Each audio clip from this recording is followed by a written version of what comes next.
আসসালামু আলাইকুম। আজকে 2026 সালের যে নির্বাচন, সেই নির্বাচন নিয়ে মূলত আলোচনা হবে। নির্বাচনে আগেই বলেছি যে এবার আমি নির্দিষ্ট কোনো দলের পক্ষে আমার কোনো অবস্থান থাকবে না, তবে অবশ্যই যা ঘটে, যেটা ঘটছে, যা ঘটবে সামনে, আল্লাহ যদি বাঁচিয়ে রাখেন, সেটা নির্বাচন পর্যন্ত, নির্বাচনের ফলাফল পর্যন্ত আপনাদের প্রতি মুহূর্তের আপডেট জানানোর চেষ্টা করব ইনশাআল্লাহ।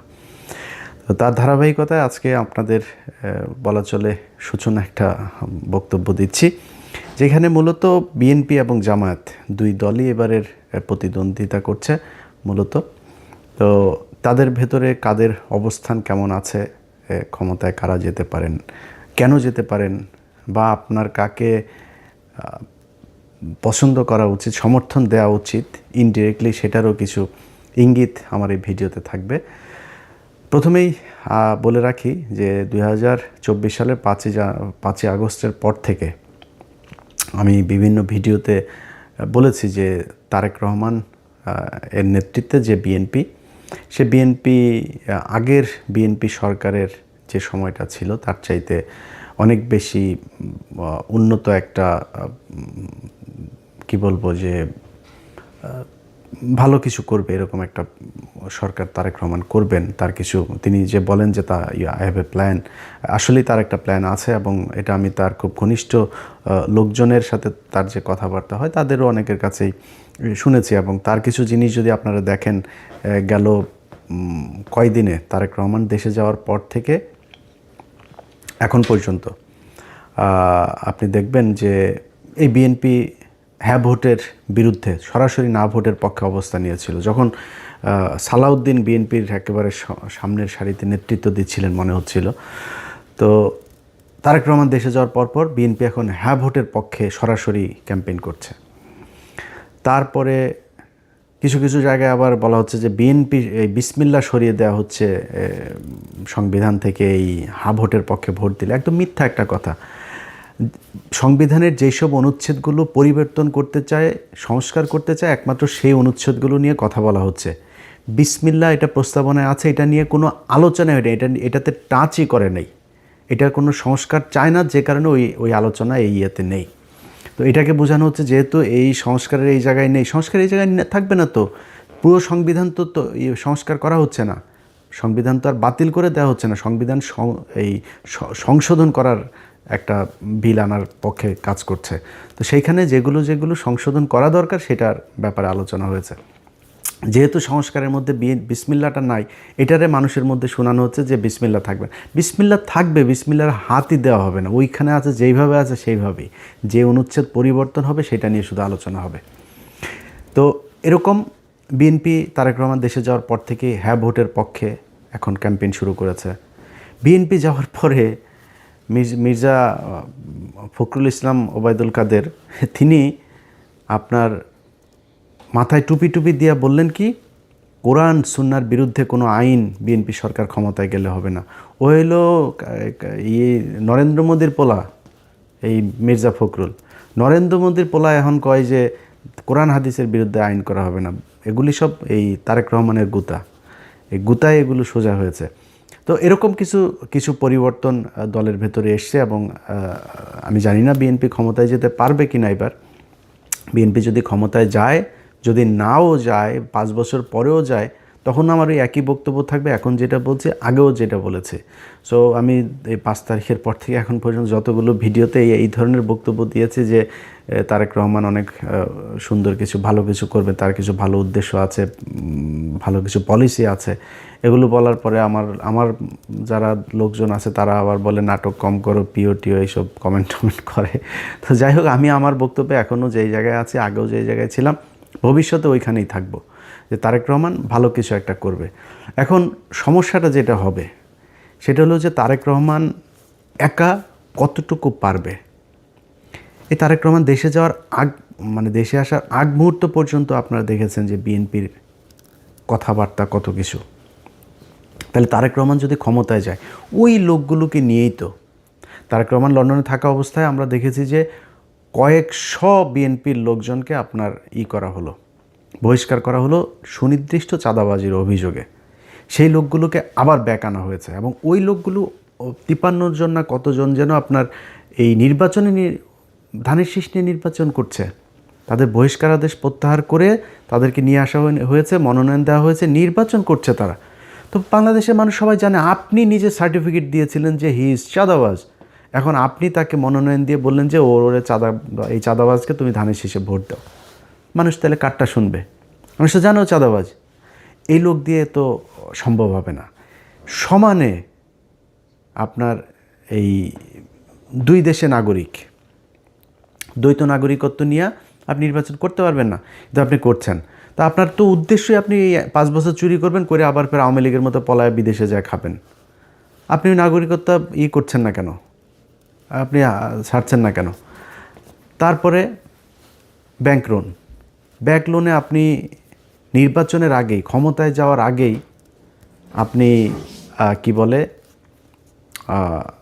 এটার কি বলে ঋণ খেলাপি।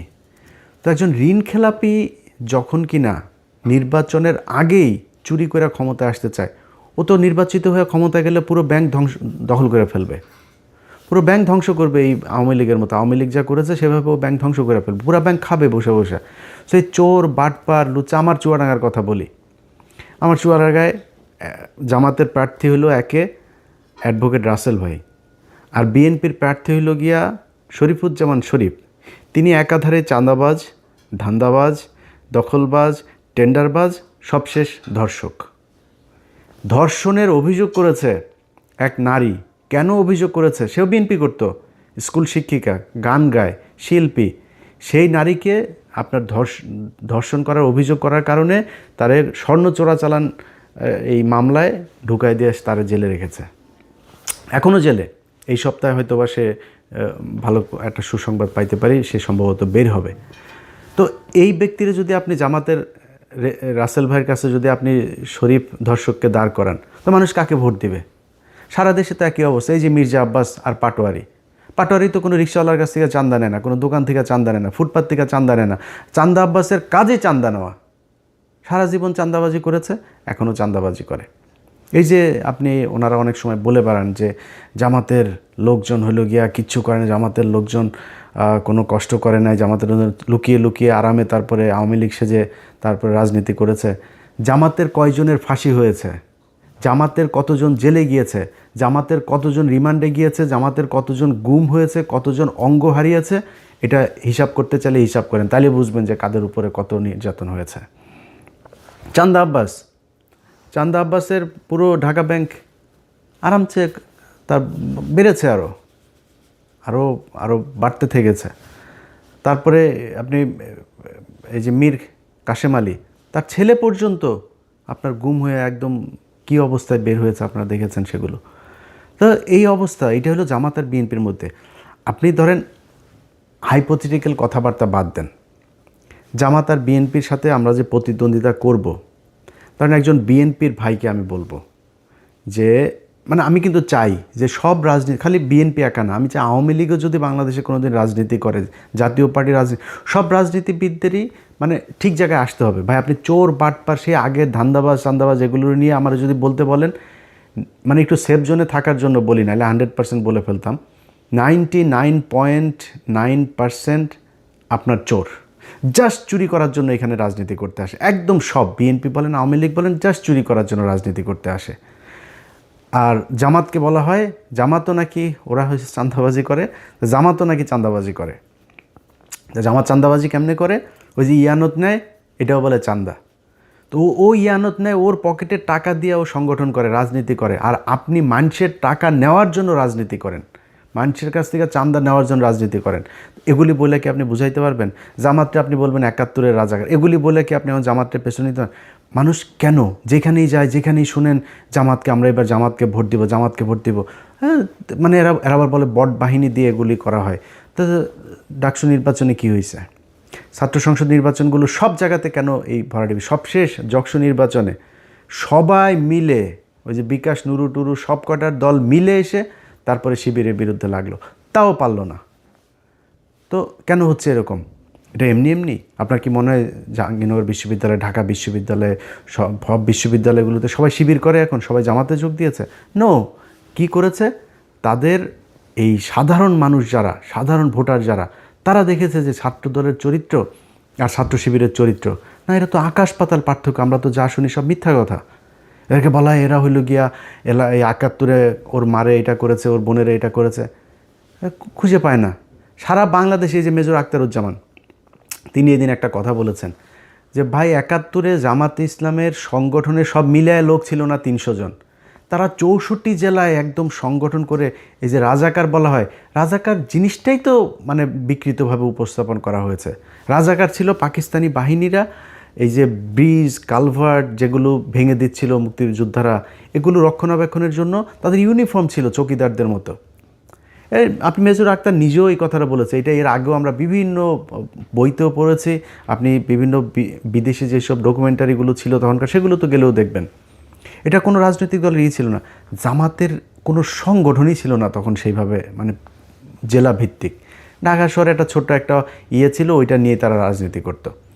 তো এটাকে বানানো হয়েছে রাজাকার। তারা বিভিন্ন মানুষের হরিণ ধরে নিয়ে নাকি পাকিস্তানিদের দিয়ে কার মারে মারে করায়, তারপরে আকাম কোকাম করায় ওদের সজীবাজের জয় পয়দা হওয়া, এইগুলো বানানো হয়েছে।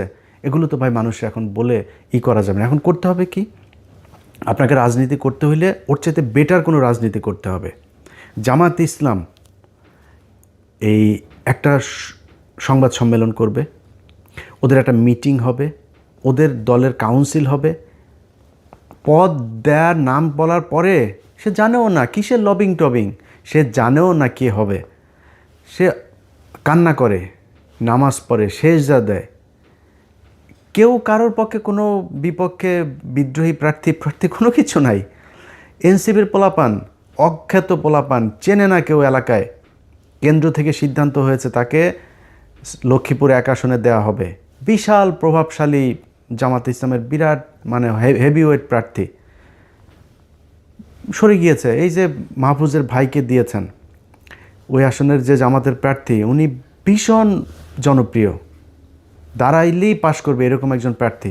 দল বলেছে মাহফুজের ভাইকে দিতে হবে, সরে গিয়েছে, কোনো আপত্তি নেই। একটা জায়গায় আসন দেওয়ার পর ২ মিনিটের মধ্যে জামাতের প্রার্থী ফেসবুকে পোস্ট করেন, দলীয় সিদ্ধান্তকে স্বাগত জানিয়ে, শ্রদ্ধা জানিয়ে সরে যাচ্ছে। কেন? মানে কোনো জায়গায় চেয়ার নিয়ে লাথালাথি নাই, ধাক্কাধাক্কি নাই, কোথাও বক্তব্য দেওয়া নিয়ে ধাক্কাধাক্কি নেই। খালেদা জিয়ার খিচুড়িটা নিয়েও আপনারা কারাকারি করে মারামারি করলেন। প্রতিদিন এদের কামড়া কামড়ি, সেই আওয়ামী লীগ যা করতো তাই হচ্ছে। আপনি বলেন ভাই আপনি আমার যদি এমন বলেন যে ও ইলিয়াস বোধহয় জামাতের দালালি করে, ভাই বললে কোনো সমস্যা নাই, আপনি যার মনে চায় বলেন। আমি তো আপনাদেরকে বিএনপি ক্ষমতায় আসার আগে আওয়ামী লীগ থাকা অবস্থাতে সবসময় একটা কথা বলেছি কি, যে আমার খালি আমি রাজাকার হইতে রাজি, আমি পাকিস্তানি মিলিটারি হইতে রাজি, সব হইতে রাজি, যা বানাবি সব হইতে রাজি, কিন্তু আমার আওয়ামী লীগ খালি বানাবি না, আর কিছু সমস্যা নেই। তো আমাকে আপনি যা মনে চায় বলেন, আপনি নিজেকে কোশ্চেন করেন। একটা সংগঠনের এত নিয়ম শৃঙ্খলা, এত ডিসিপ্লিনের মধ্য দিয়ে যেই সংগঠন আসবে, কোনো চাঁদাবাজির নাই, অভিযোগ নাই, ধর্ষণের অভিযোগ নাই, টেন্ডারবাজির অভিযোগ নাই, এরকম একটা দলের পাশে দাঁড়িয়ে আপনি চান্দা আব্বাসকে দিয়ে কিভাবে দল চালাবেন? সো বেটার একটা পলিসি নিশ্চয়ই আপনাকে করতে হবে। কেমনে করবেন, কিভাবে করবেন, সেটা আপনারা জানেন। কিন্তু আমি মনে করি যে যদি নাকি আপনি মনে করেন বিএনপি ক্ষমতায় যদি আসেও তারপরেও বিএনপিকে ক্ষমতায় টিকে থাকতে হলে, পরবর্তী নির্বাচনে আবার ক্ষমতায় আসতে হলে, এখন অনেক চামচা অনেক তেলবাজেরা বিএনপির হয়েছে, যারা গত ৬ বছরে যারা তারেক রহমানকে চেনেই না, তারেক রহমান লন্ডনের কি এরকমও বসে বসে টকশো করেছে, সেই সব লোকজনও এখন নিজেদেরকে স্বঘোষিত বিএনপির দালাল হিসেবে পরিচিত করার সুযোগ। এত ইজ্জত বেচতে পারবো না ভাই, এত নিচে নামতে পারবো না। আল্লাহর রহমতে আল্লাহ না খাওয়ায় রাখেন না, আল্লাহ গরিবও বানায় নাই। আল্লাহর রহমতে যতটুকু খাওয়ার দরকার হয়, আল্লাহ যতটুকু পড়ার দরকার হয়, যতটুকু নিজের চাহিদা আছে, আল্লাহর রহমতে করার মতো শক্তি আল্লাহ দিয়েছেন। আল্লাহ যেন এই জায়গায় রাখে, কারোর কাছে যেন চাঁদাবাজি ধান্দাবাজি হাত না পাতায়, তাইলেই হবে, আর কোনো কিছু দরকার নেই। কিন্তু যে পরিমাণে ন্যাকেট হইয়া মানুষের গালাগালি শুনা তারপরে দলের দালালি করে, নিকৃষ্টতম একটা কাজ। তারা যে গরিব মানুষ তা না, কিন্তু তারপরে মানুষ যা বলে বলুক আমার একটু সুবিধা পাইতেই হবে, জোর করে তারেক রহমানের প্রশংসা করে তারপরে তার বিএনপির দালাল সাজতে হবে। এখন এইসব লোকজনের কাছে যদি আপনি আবার বিএনপির ব্যাপারে শোনেন, অনেক সুন্দর সুন্দর কথা বলে, যারা 6 বছর বিএনপির ব্যাপারে বহু নেগেটিভ কথা বলেছেন, আমরা আগেও যেভাবে বলেছি এখনও সেভাবেই বলছি, ভবিষ্যতেও, যেহেতু বিএনপির একটা বিশাল শ্রেণী ভারত বিরোধী মানুষ আছে এখানে সবাই চান্দা আব্বাস না, এখানে সবাই শরীফুজ্জামান শরীফ না, এখানে অনেক ভালো মানুষ আছে। সো বিএনপির সবচেয়ে বড় কথা হলো জিয়া পরিবার, তারা ভারত বিরোধী, এটা পরীক্ষিত, ইতিহাস এটার সার্টিফিকেট দিয়েছে। আমি তার বিরুদ্ধে কেন যাব? আমার তার বিরুদ্ধে বলতে হবে কিসের জন্য? এটার যদি নাকি গঠনমূলক সমালোচনা করে তাদের যা যা ঠিক করা দরকার সেটা ঠিক করতে হবে। এটা যদি ঠিক না করেন তাহলে ভবিষ্যৎ অন্ধকার। আপনি যত কথাই বলেন, এখন এই যে অনেক ডিসি, এসপি, সচিব, অনেক পুলিশের ওসি অনেকে কিন্তু বিএনপি সাজার চেষ্টা করতেছেন। কিন্তু আপনাদেরকে একটা জিনিস বলে রাখি, সামনের হিসাব নিকাশ কিন্তু সব কথা সোশ্যাল মিডিয়াতে বলা যাবে না, কিন্তু সামনের হিসাব নিকাশ কিন্তু অত ইজি না। শুধু একটু ক্লু দেওয়া যায় আপনাদেরকে। এই যে এনসিপি জামাত ইসলামে যোগ দিল না, এটা খুব সহজভাবে নিয়েন না। এই যে সরকার এখন হ্যাঁ ভোটের পক্ষে ক্যাম্পেইন করছে, খুব সহজভাবে নিয়েন না। এই যে রিসেন্টলি দেখবেন সেনাবাহিনী আপনার সন্ত্রাসী ধরপাকড় শুরু করেছে না, যাদেরকে দিয়ে মারামারি করবেন, শয়তানি করবেন, মানুষের ভয়ভীতি দেখায় ভোট নেবেন, নির্বাচন আসতে আসতে কিন্তু এই ধরনের লোকজন পুরো শূন্য হয়ে যাবে। যেসব ডিসি, এসপি, ওসিরা বাড়তি দালালি করে তারপরে মনে করছেন কোনো একটা দল ক্ষমতায় আসবে, মনে করেন হাইপোথেটিক্যালি ক্ষমতায় আসলো, এই যে আমি কোনো দলের নাম বলছি না, যে কোনো একটা দল আসলো, আর সেই দলের দালালি আপনি করছেন, মনে করেন সেই দলটা 5 বছর পরে যাবে না ক্ষমতা থেকে? আপনাদের যাদেরকে মাপ করে দেওয়া হয়েছিল 5 তারিখে, তাদেরকে কিন্তু মাপ করবে না এর পরের বার। সো খুব হিসাব করে আপনি আপনার দায়িত্ব পালন করবেন, বাড়তি সুযোগ সুবিধা দেওয়ার চেষ্টা করেন না। কারণ জামাত ইসলাম যেই পলিসি নিয়ে তারা আগাচ্ছে, সেটা হলো প্রতিটা কেন্দ্র তারা কাউন্ট করবে। এবারের আগের থেকে বলে রাখি, এবারের নির্বাচনের ফলাফল ঘোষণা হইতে পারে 3 দিন লাগতে পারে, কমপক্ষে 3 দিনও লাগতে পারে এবারের নির্বাচনের ফলাফল। কেন লাগতে পারে? কারণ কিছু কিছু জায়গায় এরকম 2 নাম্বারই করতে পারে, হঠাৎ করে ডিসি অফিস থেকে একটা হয়ে যেতে পারে, ঘোষণা হয়ে যেতে পারে, অমুক 3.5 লাখ ভোট পেয়েছেন অমুক চান্দা আব্বাস। এখন চান্দা আব্বাস যে 3.5 লাখ ভোট পেয়েছে, এখন পাটোয়ারির ভোটগুলি তো জামাতের লোকজন তো প্রতিটা কেন্দ্রের ভোট তারা কাউন্ট করেছে, কেন্দ্র থেকে ফলাফল নিয়েছে, ঘোষণা দিয়েছে ওইখানে যিনি আছেন প্রিজাইডিং অফিসার।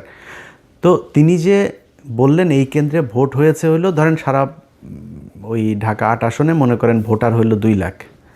এখন কেন্দ্র প্রতি কেন্দ্র হিসাব করে দেখা গেল পাটোয়ারি ভোট পেয়েছে 1.5 লাখ, চান্দা আব্বাস পেয়েছে 50,000। কিন্তু তার আগে ওইদিকে রিটার্নিং অফিসারের অফিস ঘোষণা দিয়েছে ঢাকা আসনের বেসরকারিভাবে বিজয়ী হয়েছেন চান্দা আব্বাস। এখন প্রতি কেন্দ্রের ভোটে ক্যালকুলেটর করে দেখা গেল যে ভোট বেশি পেয়েছে তখন কই যাবেন? সো এরকম 2-1 জায়গায় ঘটতে পারে, আর বেশিরভাগ জায়গাতেই এরকম করা যাবে না। খুব সুষ্ঠু একটা ভোট হবে, এটা মাথায় রেখে তারপরে নির্বাচনে কাজ করতে হবে। যাদের এই যে ঋণ খেলাপি যারা করে এখন নির্বাচন, এই যে হাসনাতের এইখানে ব্যাংকের কর্মকর্তাকে জোর করে আদালতে নিয়ে এখন বলানো হচ্ছে যে তার সাথে আমাদের মীমাংসা হয়ে গিয়েছে। যে ব্যক্তি এটা করছে সে ক্ষমতায় গিয়ে পুরো ব্যাংক খেয়ে ফেলবে। আমি তারা কেন বলতে, এই লোকটার গতকালকে একটা ভিডিও দেখলাম, তা সাংবাদিক ছবি তুলছে, প্রচণ্ড খারাপ ব্যবহার করে সেই লোকটার সাথে করছে। এ নাকি মানে হুদায় মানুষজনের ধরে চর থাপ্পড় মারে, রিক্সাওয়ালা এদেরকে গাড়ি থেকে বের হয়ে যায়, রিক্সাওয়ালা ধরে থাপড়ে, মানে খুবই মানে বেয়াদব টাইপের লোক। তো এই ধরনের একটা লোক আপনার এলাকার এমপি হবে, এটা মানুষ মানবে যখন আপনার হাতে অপশন আছে। আগের হিসাব বাদ, আওয়ামী লীগের চোর ছিল, আপনি একটা বদমাশ ছিলেন, এটা অন্য জিনিস। এখন তো নিজেদের পকেটের টাকা খরচ করে ডিসিপ্লিন একটা দল আপনার অপোজিশনে। সো সেই সাধারণ মানুষগুলো যারা সুইং ভোটার, সেই সুইং ভোটারগুলোর সিদ্ধান্ত কোন দিকে যাবে সারা জীবন কিন্তু এই সুইং ভোটারদের ভোটের মাধ্যমে এই দেশে রাজা নির্বাচিত হয়েছে, পরাজিত হয়েছে। সো এইবারও সেটাই হবে আমি আশা করি। এবং সেই সুইং ভোটাররা কোন দিকে ভোট দিবে সেটা আমার মনে হয় বিশ্ববিদ্যালয়ের ছাত্র সংসদ নির্বাচনগুলোতে কিছুটা দেখিয়ে দিয়েছে। আমরা বিএনপি এবং জামাত, তাদের মধ্যে সে আওয়ামী লীগ বিএনপির মতো অবস্থা, আওয়ামী লীগ জামাতের মতো অবস্থা কখনো ফিরে আসুক আমরা চাই না। একটা দল নির্বাচনে জিতে আসবে, যারা এক্সট্রিম কথাবার্তা বলে তারপরে এই দুই দলের ভেতরে গ্যাঞ্জাম বাজাইতে চান, আপনার সোশ্যাল মিডিয়াতে কমেন্ট করে ভুয়া ফেক আইডি টাইডি খুলে তারপরে দুই দলের ভেতরে ডিজিএফআইয়ের কিছু আছে, আওয়ামী লীগের কিছু আছে, ইন্ডিয়ান কিছু আছে, এরা এগুলো করতে চায়। আমি সেই রাস্তায় কখনোই হাঁটবো না। বিএনপি এবং জামাত, এই দেশে দুইটা রাজনৈতিক দল থাকতে হবে। সো দুইটা রাজনৈতিক দল যেহেতু থাকতে হবে, আমি মনে করি বিএনপি এবং জামাত এই দুইটা আমার বেস্ট চয়েস। সো তাদের ভেতরে প্রতিযোগিতা থাকবে, প্রতিদ্বন্দ্বিতা থাকবে, কখনোই সে আগের মতো প্রতিহিংসা হবে না, আগের মতো মানুষ গুম হবে না, নির্বাচনে জেতার জন্য কাউকে আপনার ফাঁসি দিয়ে মারা হবে না, নির্বাচন করতে পারবে না এই জন্য কাউকে জেলে নিয়ে রাখা হবে না, জেলে নিয়ে স্লো পয়জন করা হবে না। সো এটা কোনো দিন যেন ফিরে না আসে বাংলাদেশে। হ্যাঁ, মারামারি হবে, দু চারজন মারাও যাবে, এরকম ঘটনা ঘটবে বাংলাদেশের মতো। এরকম মানে এখনও অর্ধসভ্য দেশগুলোতে তো এগুলো হবে, তৃতীয় বিশ্বে এটা খুব স্বাভাবিক বিষয় যে যেই সব দেশে এখনও রাজনীতিতে অনেক ব্যক্তি স্বার্থটার্থ থাকে, আর্থিক অনেক সুবিধা লাভের ব্যাপার থাকে, সেখানে হইতে পারে, কিন্তু সেই পরিস্থিতি যেন আর কখনো না হয় সেই আশা করি। সেই কারণেই আমি মনে করি যে সামনের নির্বাচনটা একটা সুষ্ঠু নির্বাচন হবে এবং সেই নির্বাচনে আমার জন্য আমার ব্যক্তিগত মতামত, যদি বিএনপি অথবা জামাত এমন একটা কিছু করতে পারে, তারা সেটা নির্বাচনের আগে নিশ্চয়ই ঘোষণা দেওয়ার দরকার নাই, দিবেও না। তাদের একটা একটা কি বলে কি সরকার, জাতীয় একটা সরকার টাইপের, যারা